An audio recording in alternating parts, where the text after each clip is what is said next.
এক কুইন্টাল গাঁজাসহ দুজনকে গ্রেপ্তার করল রঘুনাথগঞ্জ থানার পুলিশ। বৃহস্পতিবার সকালে রঘুনাথগঞ্জ থানার উমরপুর তালাই মোড় কৃষক বাজার সংলগ্ন জাতীয় সড়ক থেকে বাজেয়াপ্ত করা হয় গাঁজা। জানা গিয়েছে, এদিন উত্তরবঙ্গের দিক থেকে লরিতে করে গাঁজা নিয়ে দক্ষিণবঙ্গের দিকে যাচ্ছিল চালক ও খালাসে। সে সময় গোপন সূত্রে খবর পেয়ে উমরপুর তালাই মোড় কৃষক বাজার সংলগ্ন এলাকায় তল্লাশি অভিযান শুরু করে পুলিশ। তাতেই ধরা পড়ে 1 কুইন্টাল গাঁজা। গ্রেপ্তার করা হয় চালক ও খালাসিকে। গাঁজা কারবারের সঙ্গে কেউ জড়িত রয়েছে কিনা তা তদন্ত শুরু করে দেখেছে পুলিশ।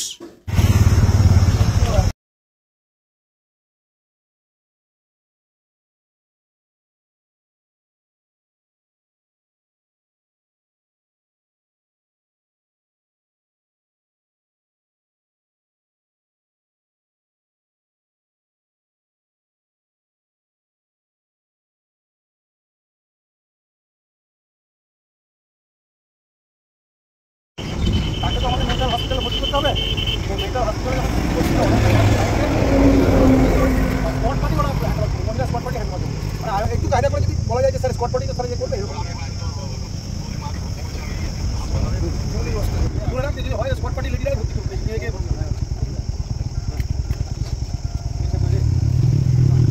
ওই কত আছে বল ওই করবো আমরা সব প্যাকেট বার করবো পুরো পরে দিই আপনার পরে দিচ্ছি